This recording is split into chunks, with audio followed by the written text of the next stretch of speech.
guys, welcome to my podcast, Don't Be Branded, where I share my story and you share yours with me. Today's guest is Keira Celise. She is my niece.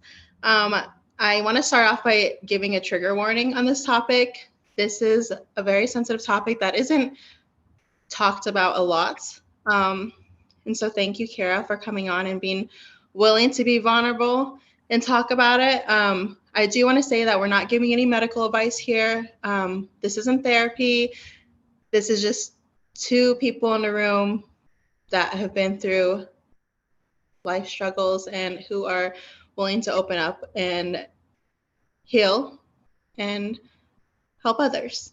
Um, the topic that we are talking about today is eating disorder and body dysmorphia. And as you can see, she is a teen. She is younger. I normally wouldn't have teens on my podcast, but she is my niece, and we did get permission from her mother. So um, I kind of want to talk about your struggles with eating disorder, body dysmorphia, the depression that led to it, going into therapy. But I also want, if you feel comfortable talking about maybe how this can help parents of children that are suffering with body dysmorphia, eating disorders, depression, and what like helped you, like what your mom did for you, just anything like that. Does that make sense? Yeah. Just that. So let's just like start off from the beginning, like just talking. If it's too much, you can stop at any time. We can go to something totally different. Okay. So going through like school is really hard for me as a bigger child. Like everybody, I was always bigger. I always stood out in pictures and field trip pictures, everything, because I was bigger. And like it was really hard for me to feel like a normal child or have a normal childhood, knowing that everybody always had their eyes on me. Everybody was always looking at me because I was a bigger kid. So going through that really pushed like the lose weight on me, or like the only way you're going to be pretty is to lose weight, or any of that stuff that was always like embedded in my brain. So No growing man's up, gonna ever want you if you don't lose weight. I was told that no man's ever gonna want you, Vanessa, if you don't lose weight. yeah, it's literally everybody embeds it in your brain that you have to be skinny and pretty and perfect for people to love you or want you. And I was bullied really, really bad. Like I used to have people take my phone and like throw it across the room, like monkey in the middle thing. And it was really bad. And it threw me into a really bad depressive episode. Like, and I don't think it was really a depressive episode because it didn't last for a certain amount of time, but it was like my whole childhood from like the third grade to seventh grade, I think, because eighth grade is when I really started losing weight. And it was an on and off thing because people would post things about me. They would call me ugly. I was always the bigger one in the group, and I was only ever really ugly because I had a bigger, chunkier face. I never had ugly features, but I always was like bigger. So nobody really liked me because of that. And I had not a lot of friends, and guys would like put bets on me, and like guys would always like, I bet you $3 to go be with her. Like people would date me for money, and it was bad. Like it really put it like made my self-confidence go really, really low. And I was never really happy with the way that I looked. And so I remember just looking at myself and like, I don't like that. Like, I don't like it. And it's not that I didn't like it, it's that other people didn't like it. So it forced me not to like it. And I didn't know better. I didn't know that it's me. I should love me, you know, which you should. You should love yourself no matter how big or how small or how pretty or how ugly anybody thinks you are. And it was just what people were to tell me that like brainwashed me into thinking that's how I should be. So I didn't eat for a really long time. After I tried like working out, and it just took too long. It took too long to lose weight. And so I gave up. I just gave up. And I was like, okay, what if I don't eat? So I stopped eating for like a week, and I was like, oh, but that looks good. So I'd eat, and I would hate myself for it because I was doing so good. And I would like be proud of myself sort of for not eating. And I would always like jump right back into eating even when I didn't eat. So I would like go back and forth with the not eating until I started noticing my not eating work. And that was when I was 14. I completely stopped eating for a few months, or I wouldn't say a few months. It was like a month. It felt really long, but it was a month. And then I started eating again. And I noticed that I lost weight, and I was fine with it. I was good with it until somebody else called me fat again. And that's when I was like turning 15 when I stopped eating completely for 4 months.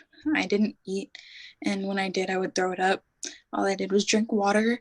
And I saw things on the internet that would like help me. I would look up things and I'd be like, how do I like not be hungry? And it was just drink water, like just drink water and chew gum. And I was like, okay, that's what I'm gonna do. So that's what I did.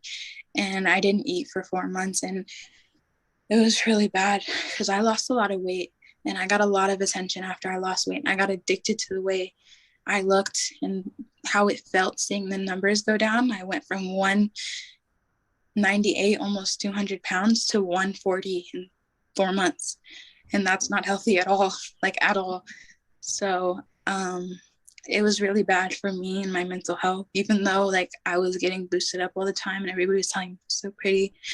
It was really hard, especially my family. A lot of my family would praise me for my weight loss and talk about my weight loss, and I know then how that goes. huh? I know how that goes, being part of the family. Yeah. Family was a really big part of it, especially like the older adults in my family would always like talk to me and be like, tell me to lose weight, and they'd be just tell me a bunch of things. They'd be like, tell me they're scared for me or I look bad. Like it was just like, you're my family.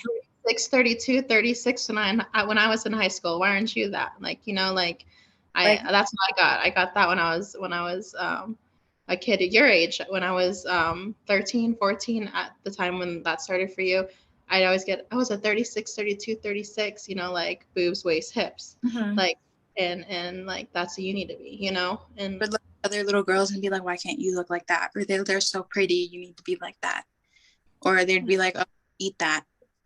And you'd be yeah. like, okay, I don't, I'm a kid, like I'm gonna eat, Yeah. And or my mom was always really good with it. She didn't understand at first, but she was really good with it because she used to tell everybody like that I'm me, like leave her alone, she's her.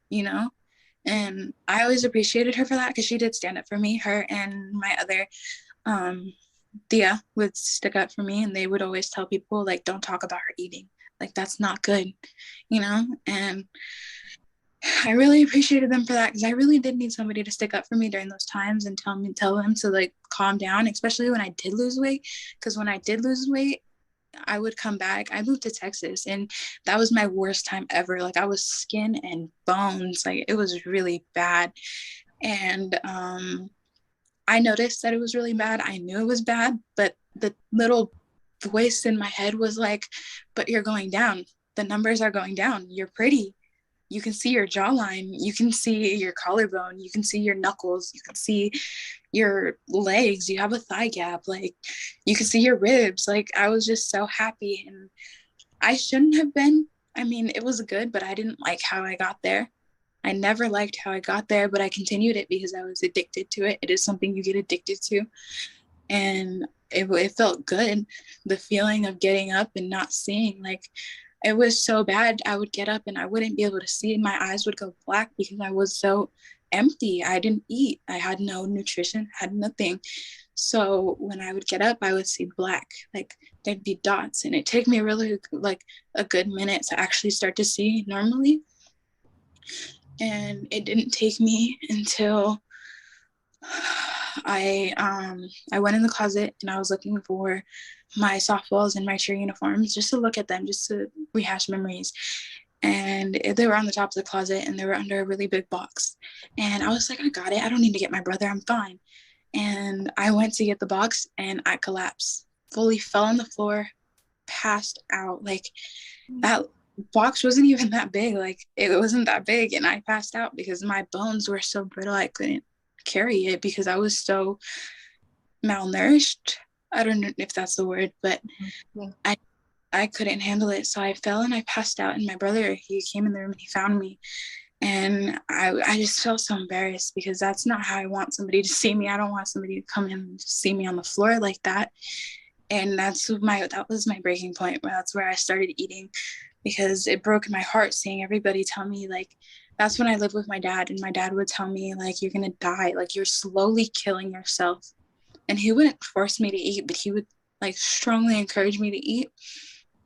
And he used to tell me a lot, like, you're gonna die, like, you can't do this to yourself. And honestly, I like that he cared and that he helped me. He tried to help me, but it didn't help me. All it did was make me feel bad for myself, because I was like so deep in the mindset that he would just make me feel bad. Like, he would just make me feel like I'm bad for what I did. Like, I was going through something that I wouldn't call it disease, but it was really bad. And I don't think somebody should go and belittle you for it, because it's not something I could have stopped very easily. Like, even when I passed out and started eating, I still didn't eat. I like once every other 2 days, or I would like baby step into eating. And then once I noticed I was gaining weight again, I stopped eating, because it was really like hard for me to see that, like really hard on my mental for me to see that I'm gaining weight, and I never wanted to go back to the person that I was. And so I don't know, it was really hard to go through that, and especially hearing everybody to tell me it was eat. And it really broke my heart when my little sisters would come up to me and they would feed me grapes. Like, when I didn't eat dinner, they would come into my room and they'd be like, here, eat. And I'd be like, I'm good, I'm not hungry. And they'd be like, what do you mean you're not hungry? You didn't eat all day. And I was like, I'm fine. And then they would literally open my mouth and put grapes in my mouth. It was so cute. And I loved it. It was so good. It was just so funny, but sad. And my brother would always tell me too, like, you're slowly dying, like, you're literally killing yourself. And I'd be like, I don't care, I'm losing weight. And they'd be like, just go to the gym. That's the worst comment ever to make to somebody going through that. Just go to the gym, just go for a walk, go on a run. Like, it's not that easy. It's like not easy at all just to go for a run, because at first it was about losing weight, and then I lost that weight, and it was about an addiction. So it's not easy to just not eat, or to just eat, or to just go to the gym. That's the comment that I hated the most. That is something you should never say to somebody struggling and going through an eating disorder. It's not like gonna help. I feel like with somebody going through something like that, you should not tell them to like things to help them lose weight, rather than tell them things to help them boost their mental or help them mentally. Because once you are fine mentally, you will see that you are slowly hurting yourself, and you'll get in a better mental state, and you'll see, because that's how it happened to me, because I was going through that. And when I was in Texas, I was really bad, and then I came back to Arizona, and I was in a really good mental state for a little bit, and I started eating. And then I went through something really bad, and I started binge eating. And now that my numbers are going up, it's even harder for me, because I feel really guilty. Like, when I eat, it's hard to eat so much. It's so hard to eat, because I feel guilty, like really, really guilty that I ate. I'm just like, how could you do that to yourself? You were so pretty, and I'm gaining weight. I know I'm gaining weight, but like, it's just hard to see that and look back at the old pictures. Or it's even hard for me to go look at memories, because I know it was so small. Like, I look at myself in pictures and videos, and I'm just like, your face was thinner, you can see your collarbones. And now that I can't, I'm just like, wow, I let myself get here again. I'm going through that again. And so now it's really hard to stay on track and eat, because I see myself gaining weight, and I hate it. And then I see the way that my family looks at me now. They don't praise me anymore. And I know I said I hated the praise, and I hate it, but like, the little evil part of me, I feel like it's such an evil part of me, because I shouldn't want it, that I do, I crave it so much. I crave that attention I would get from my family. Like when I came back from Texas and I seen my family, they all told me, like, you're so little, you're so pretty. Like, you're so pretty. This is all I ever wanted for you. Everything they used to say, they always used to tell me, this is all I ever wanted for you. This is all I ever wanted for you. Like, I just wanted for you to be pretty. And now that I'm not, I don't get that anymore. I don't get compliments anymore. I don't have people staring at me. I didn't go to this new school and have 10,000 guys falling for me and just begging for me at my feet. Like, I went to a new school in Texas when I was skinny, and I had people, the second I walked into my new class, the second I had 3 guys wanting me to sit next to them because of how my body was and how pretty they thought I was. And now I'm not, and I don't have none of that attention. It's different for me. And I just... Are you working on, so you would say that you're still actively going through, would you say an eating disorder or body dysmorphia at this point? 'Cause, which one would you say that you're at? I think it's more both, because there's a lot of different ways you can have an eating disorder, and there's starving yourself, binge eating, throwing up. And I think right now I'm going through that binge eating because I am in such a bad depressive episode that I just eat. And body dysmorphia because I'm not as big as I think I am, but I feel gigantic. Like, I feel so big just because I feel that too. Yeah, I struggle so badly with body dysmorphia. Last time you saw me before I went to Texas, I was almost a 4X. I was size 24 bottom. And I started losing weight, and now I wear an extra large. Like, I'm a 14, 16 bottom, an extra large top.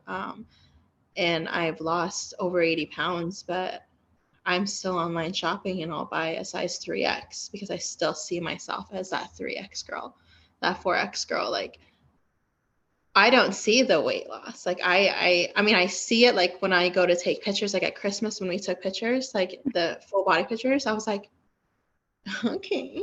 That's me. You look good. But I would say, like, I struggle incredibly with body dysmorphia. Is a real thing. And yeah, it's still like an everyday thing. And I still like have goals on what I want to lose. And now I'm doing it the healthy way I am. I was able to heal from my form of an eating disorder that I had in Texas. And I did the whole not eating thing. I did the whole throwing up thing. I did all that through when I was depressed and leaving my marriage and feeling like no worth. But I ended up I have a very addictive personality that runs in our family. Having that addictive personality. But the logical side of my brain was like, Vanessa, you're becoming addicted. Like, you're becoming on something healthy for you, something that's gonna be better than. I turned that into the gym, and I turned that into eating healthier, and now I'm on that journey again.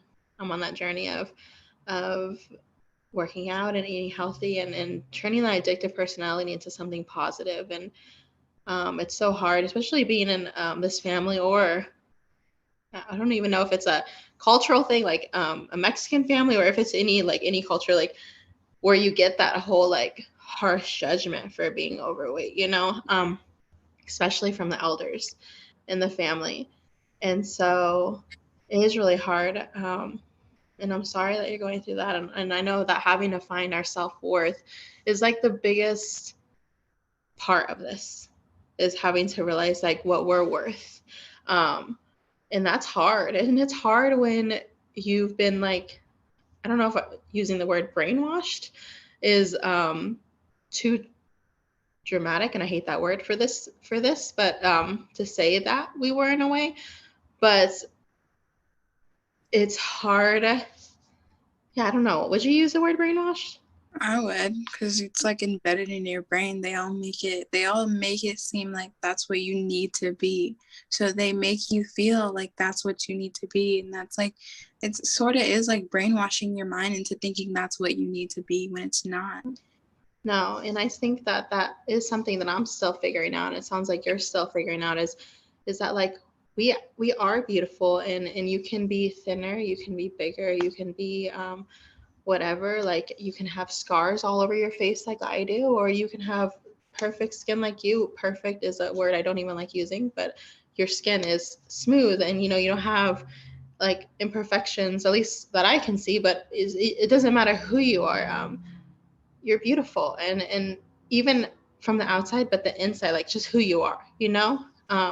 and you've always been that. You've always been beautiful, and that isn't even just coming from the exterior of you, the person you are, Kara, like who you are in general. You've always been there, and like you've always been my person, like you are a beautiful person, and you are worthy of so much. And I'm sorry that it's been hard, and I'm sorry that you've gone through what you've gone through, and that you've had to battle a lot of it alone.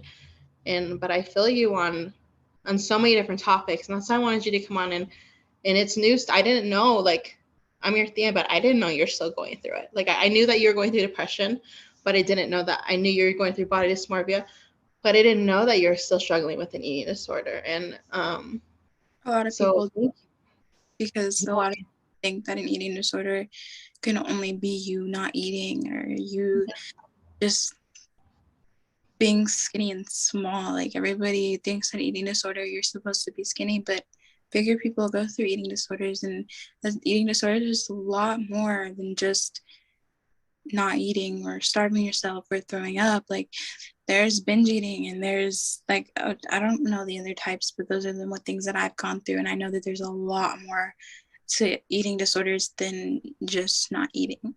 It's a way so bigger community than a lot of people think. yeah, and I don't think it's talked about a lot. I mean, I don't see it talked about really at all, to be honest. Like this is out of all battles and struggles, eating disorder is one that I just never seen talked about. And I think it's because it is so extremely triggering. It is, and it's hard, and it is embarrassing. Like it is embarrassing well, to me, this is speaking of my from my experience, to admit like that you let yourself get there, like that's embarrassing for me. And so it's something that a lot of people don't want to admit, but it's something that so many people struggle with. Yeah. Um, and what for parents that are watching this, would you, how could you maybe, what words could you give them to help them maybe talk to their teen that is going through something like this? Like what could they do? Because a lot of people like think like what your father said, like just eat, go to the gym, like that tough love is the best love. It's not. But what could you maybe tell them, that what they could say to their teens to make it easier? Um, Through the beginning of it, not a lot of people understood. My dad didn't understand. My mom didn't understand. But through time, through me talking to my mom and telling her how I actually felt and how eating makes me feel and how I cry after I eat because I feel so like, oh, you did it again, you know? So I think when I would actually open up and speak to her and tell her how I felt, she would come to me with solutions. She used to sit at the dinner table and give me like small portions, because when I would eat big portions, I would end up throwing it up because my stomach would reject it because I haven't eaten in so long.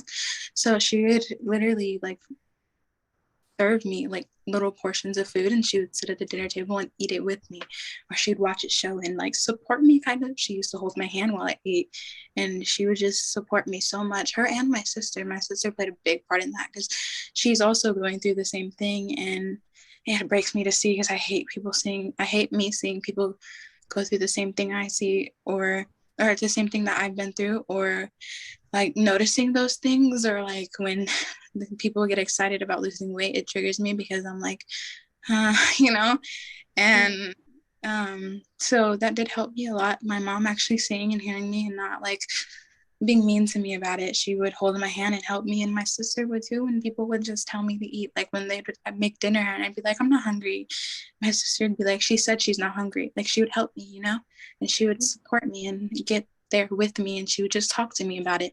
And they would never force anything on me or make me like feel like belittled. They would never ever disregard my feelings, anything like that. They would just be there for me and support me. I think support is the biggest thing that anybody needs in these types of situations. And love, love and support is just a big part that plays in there. And I I honestly don't really know what could help somebody get out of that, because that is your own mind game. That is your own brain. That is your own body. So I don't really think people can help you unless you want to be helped. And I think just support is the biggest thing that made me feel like I actually had somebody, because a lot of the times I want to go through things alone because that's how I grew up, alone. So it took me time to really open up and trust people with the feelings that I was going through. And that really helped me because I had support. People would support me. And my mom holding my hand at the dinner table really helped me, because it made me feel like I had somebody, you know? And she would never force me, but she would be a mom and be like, you're coming down to eat because I can't see you to go through that again. Like, you know, she would just be a mom. And I, of course, would hate it. I would cry because I didn't want to eat. Like, I couldn't eat. But I did it because I knew that I had to.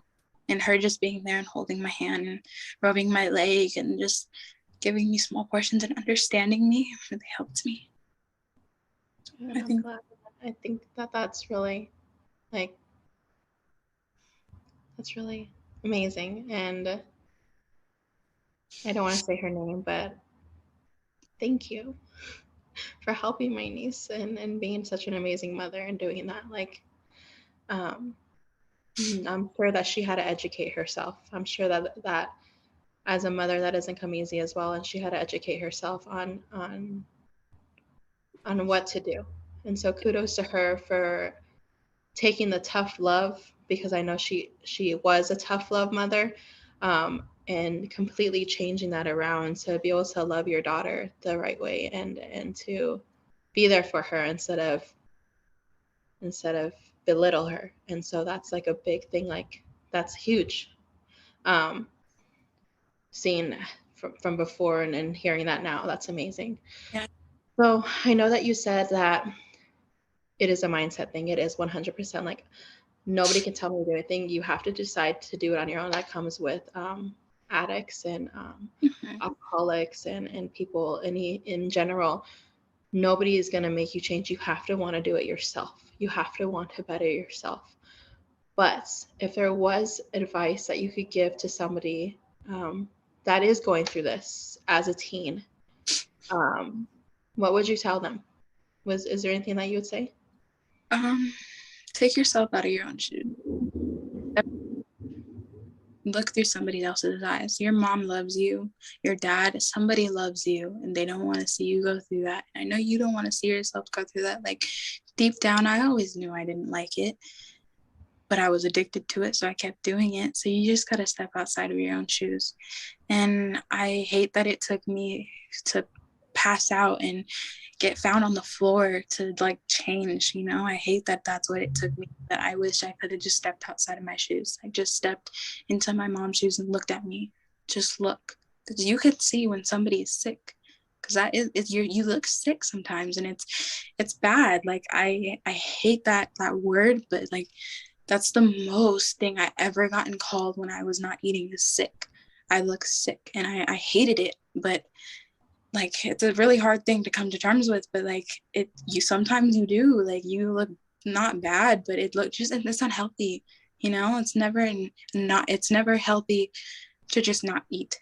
So you just gotta step outside of your own shoes and look at yourself, but not look at yourself from your eyes. See somebody else's perspective. Somebody that. Because at the end of the day, we're all worth so much, and we have an entire life to live, and continuing to do that, and it's only hurting ourselves. And if we look outside our shoes and we look at ourselves in someone else's eyes, I wish so much that I could see myself the way that my mother sees me, or someone that loves me sees me, because their vision of me is such a big picture, you know. And sometimes I don't see that. and I'm still healing, you know, I still have things that I have to work on, but that is great advice. Like, step outside of your shoes and try to see yourself in someone else's eyes, because I promise you, if you were to do that for a second, like, you'd feel everything. You'd feel Yeah. on top of the world, Mm-hmm. for I sure. know. Like, Yeah. still feel that way when I still feel like when I look bad. It sounds so stupid, but I step into my boyfriend's shoes and I'm just like, how does he see me? How does he look at me? Because every day he tells me I'm beautiful. Every day he tells me I'm perfect. And I do believe it, but sometimes it's just really hard to see. Yeah. So people like us, we struggle with needing some kind of form of validation, I feel like. And I I don't know, you know, this is going on to a whole different topic that we didn't even say that we are going to discuss, but it's come up a couple times, like you've talked about, you know. Um, I feel like I struggle with needing some form of validation of how I look, and needing some kind of attention a lot more back last year and all the years before that, you know. Um, do you feel like you struggle with that? Yeah. I feel Um, like that compliment, because if I don't get that compliment, then I don't look good, you know? yeah, and obviously that's deeper rooted. Like mine's very deeply rooted, and that's a story on its own. It's, that's a lot. That's a whole nother thing to pack. That's a whole nother thing to unpack. But that affects us. But I just want to say that I'm proud of you, and I'm proud of you for, though you're still going through it, for knowing that you don't want to be back in that position again. And what I mean in that position is the throwing up or not eating, and knowing that you actively have to work on figuring you out and your worth, and just being healthy in your best way. Um, and I love you so much. Yeah. Okay. And I'm so proud of you, and you're beautiful inside and out.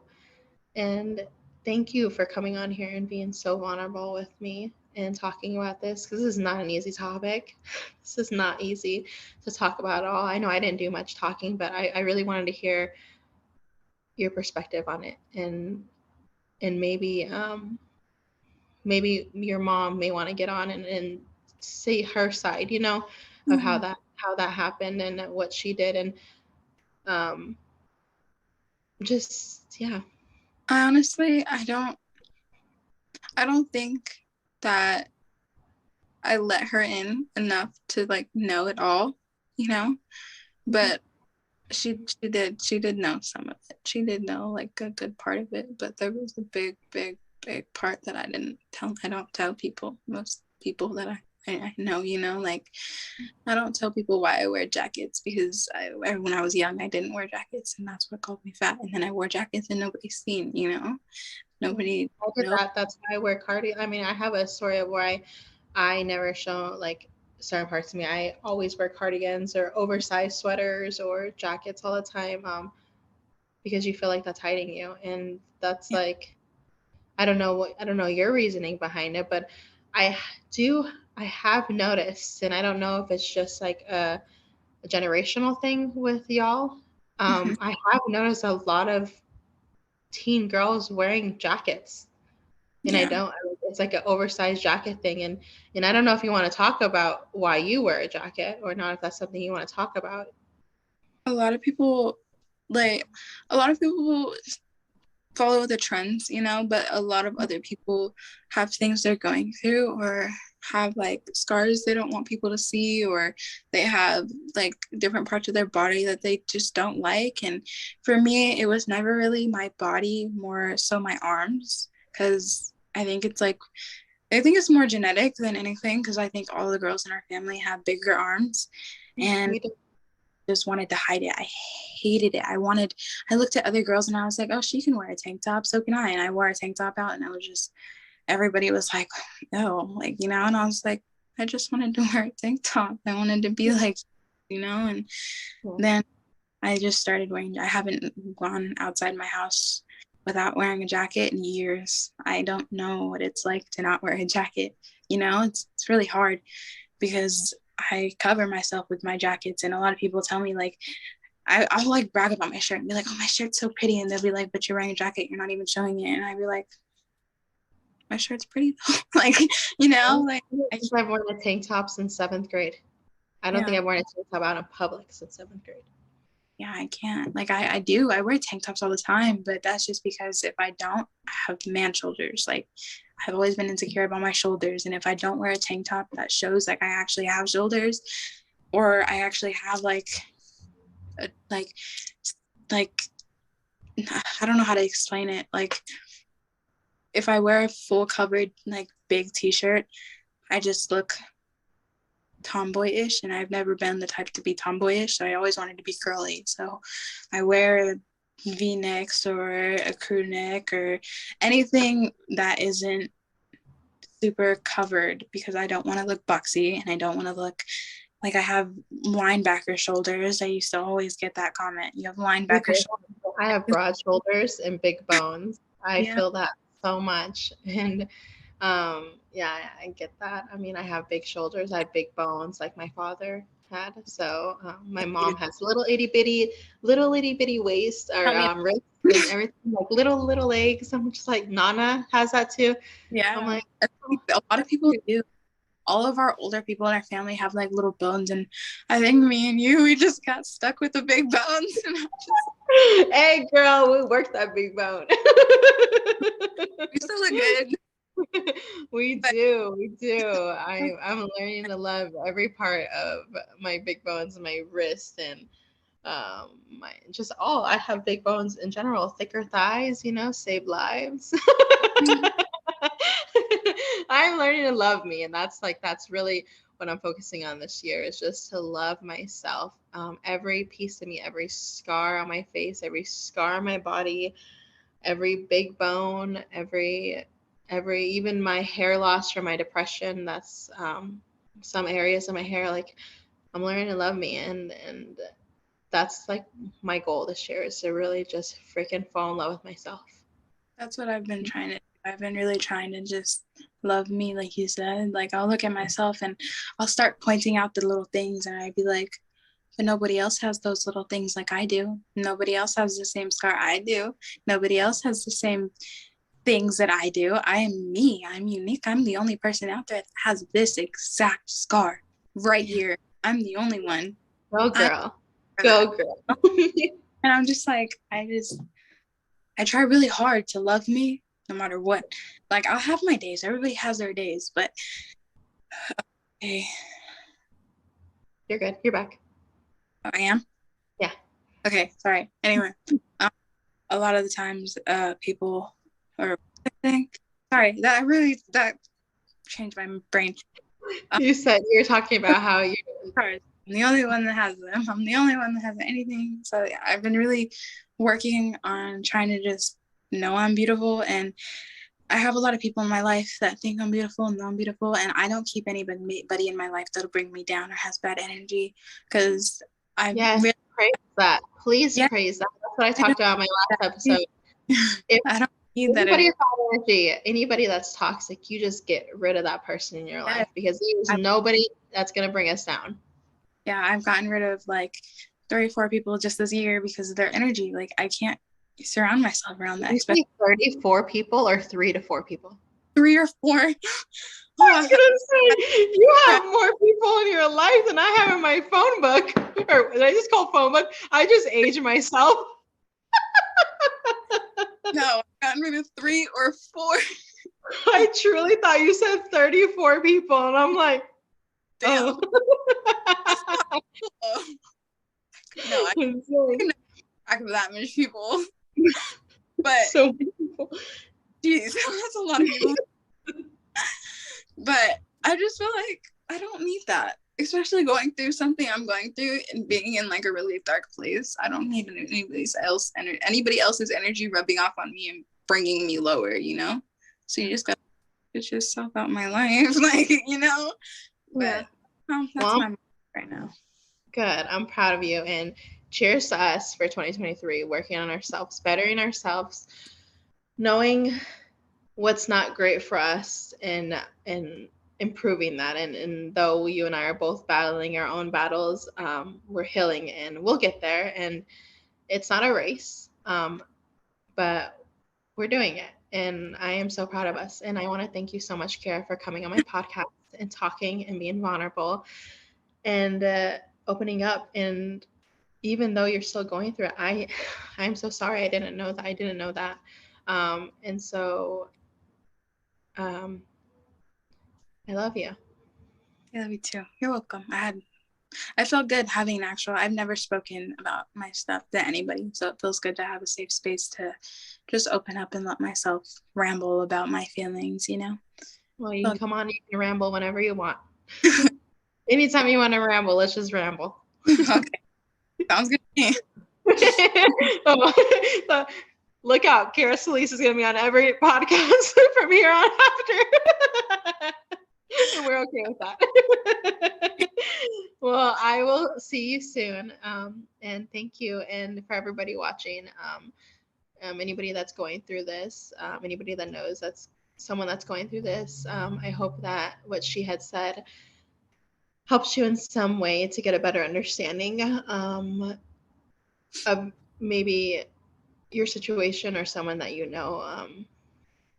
And tough love does not work. Tough love does not work. So, anyways, y'all have a great week, and I'll see you next time. Bye. Toodles.